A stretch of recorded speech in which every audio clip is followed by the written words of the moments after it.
నమస్తే. Welcome to hit TV. ఈరోజు మనతో ప్రముఖ ఆస్ట్రాలజిస్ట్ అలాగే లైఫ్ కోచ్ ఆర్‌బి సుధా గారున్నారు. అసలు జూన్ నెలలో ఏ ఏ రాశుల వారికి ఎలా ఉండబోతుందో వారిని అడిగి తెలుసుకుందాం. నమస్తే మేడం. నమస్కారం అమ్మా. మేడం ఇప్పుడు జూన్ నెలలో ఏ ఏ రాశుల వారికి ఎలా ఉండబోతుందంటారు? తప్పక అది మాట్లాడదాం. ఎప్పుడైనా సరే మన రాశి ఫలితాలు ఎప్పుడు every month I think hit టీవీకి చాలా ఇచ్చున్నా నేను వీడియోస్ కూడాను. జూన్ నెలలో జూన్ 2025లో ఎలా ఉందో మనం చూద్దాము. బట్ ఏంటంటే అంతకన్నా ముందు ఎప్పుడైనా సరే మనం గోచారం మాట్లాడుకుంటాం. అందరికీ తెలిసిన విషయం ఏంటంటే 12 రాశులుంటాయి. అంటే భావాలు కూడా అవే అవుతాయన్నమాట. అలాగే 27 నక్షత్రాలుంటాయి. 9 ప్లానెట్స్ ఉంటాయి. మనం మాట్లాడుకునేది ఏంటంటే రాశి వరకే. అంటే రాశి అంటే ఏంటి? ఫస్ట్ ఆఫ్ ఆల్ అది తెలియాలి కదా! చంద్రుడు ఏ ఇంట్లో ఉంటే దాన్ని రాశి అంటాం. అంటే నక్షత్రం పట్టి మనం మాట్లాడుకుంటున్నాం అన్నమాట. మనం మాట్లాడేది కూడా వేదిక్ అస్ట్రాలజీ, పరాశర మెథడే మనం మాట్లాడతాము. గోచారం అనేది ఏంటంటే మనం పుట్టినప్పుడు జాతకం ఒకలా ఉంటుంది. అంటే ఏంటంటే స్టేషనరీ కాదు, ఏదైనా ప్లానెట్స్ మూవ్ అవుతూ ఉంటాయి. దాన్నే గోచారం అంటాం అన్నమాట. గోచార రీత్యానే మనం ప్రెడిక్షన్స్ అనేవి, రాశి ఫలితాలు అనేవి చెప్పుకుంటూ ఉంటాము. ఫస్ట్ ఏంటంటే ఏ రాశిలో ఏ ప్లానెట్స్ ఉన్నాయో చూద్దాము. అందరికన్నా ముందు నేను ఎప్పుడు శనిదే మాట్లాడుతూ ఉంటాను. ఎందుకంటే చాలా మంది భయపడుతూ ఉంటారు. ఏంటంటే ఏలినాటి శని వచ్చింది, లేకపోతే ఏంటంటే అది టైం వచ్చింది, శని పీరియడ్ వచ్చింది, లేకపోతే దశ వచ్చింది, ఇట్లా మాట్లాడుతూ ఉంటారు. కానీ శని ఏంటంటే ఫిలాసఫికల్ ప్లానెట్ అండ్ ఆల్సో కర్మకారకుడు. అంటే ఏంటి, మన చేత కర్మని చేయిస్తాడు. అంటే కర్మ చేస్తే గానీ మనకి డబ్బు కానీ లేకపోతే ఒక రిజల్ట్ కానీ రాదు. చాలా చాలా ఇంపార్టెంట్ అన్నమాట. ఆయు కారకుడు కూడా ఆయన అయ్యాడు. ఆయన ఎక్కడున్నారు? ప్రస్తుతం మీన రాశిలో ఉన్నారు.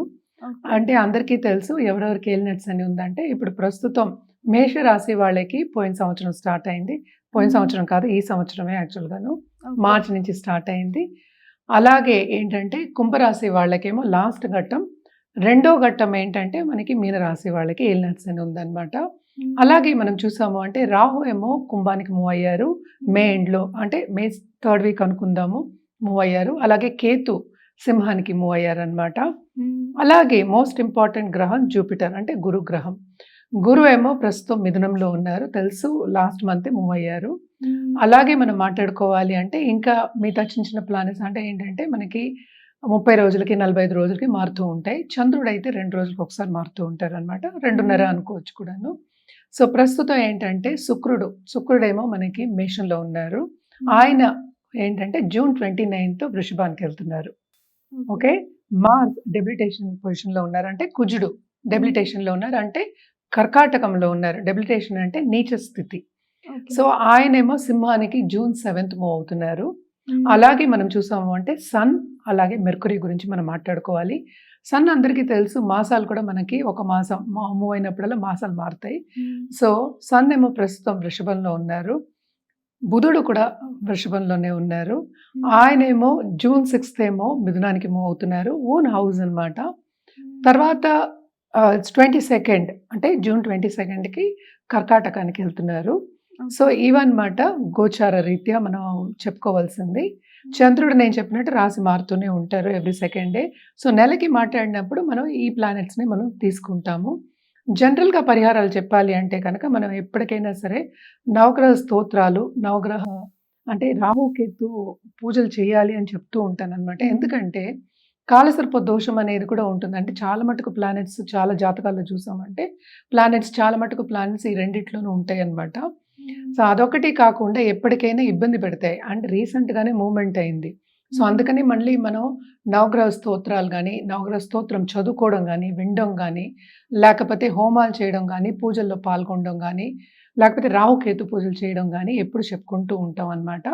ఎందుకంటే ఇవి ఎందుకు చెప్తాము అంటే బ్లెస్సింగ్స్ అనేవి కావాలి. ప్లానెటరీ పొజిషన్ ఎప్పుడు ఎక్కువ నెగటివిటీ కాకుండా కొంతవరకు పాజిటివిటీ తేవడానికి మనం చెప్పేది ఏంటంటే, ఎప్పటికైనా సరే కొంతవరకు పాజిటివిటీ అయినా ఉండాలి అని మనం పరిహారాలు చెప్తూ ఉంటాం. అంటే పూజలు చేయడం గానీ, లేకపోతే ఒక జెమ్ స్టోన్ వేసుకోవడం గానీ, అంటే జాతి రత్నాలు వేసుకోవడం గానీ, లేకపోతే ఇంకో కార్యక్రమం చేయడం, హోమాలు చేయడం గానీ, లేకపోతే జపాలు చేయడం గానీ, ఇవన్నీ చెప్తూ ఉంటాం అన్నమాట.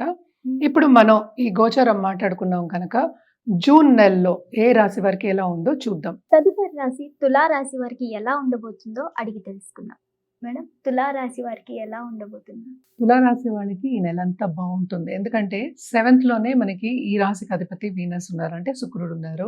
సో శుక్రుడు చూపు ఉంది ఆయన రాశి మీదే. సో తప్పక చాలా బాగుంటుంది వీళ్ళకి. దేంట్లో బాగుంటుంది మోర్ ఇంపార్టెంట్ కదా! సో కెరియర్ పాత్‌లో వీళ్ళకి చాలా మటుకు ఇంక్రిమెంట్స్ వచ్చే ఛాన్సెస్ ఎక్కువ కనిపిస్తున్నాయి. అదొకటి కాకుండా మోస్ట్ ఇంపార్టెంట్ జూపిటర్ చూపు కూడా ఉంది. అంటే గురు చూపు ఉందన్నమాట.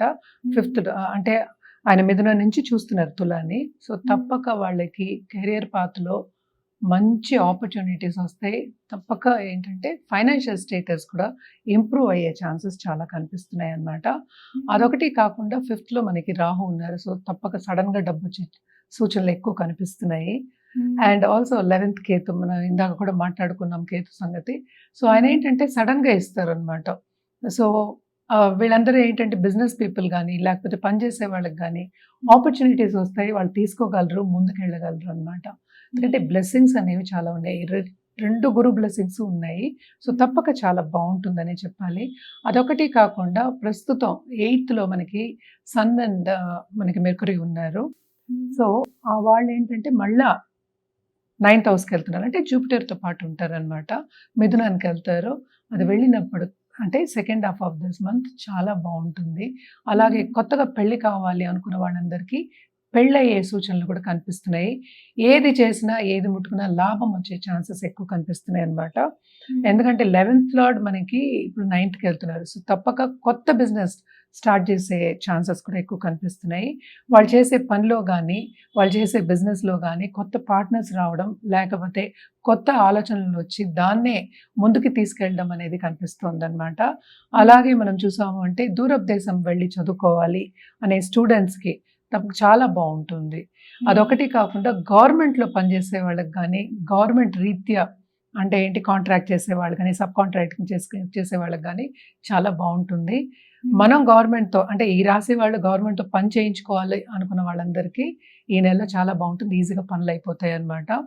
అలాగే మనం చూసాము అంటే శని మనం చూసామంటే 6th హౌస్‌లో ఉన్నారు.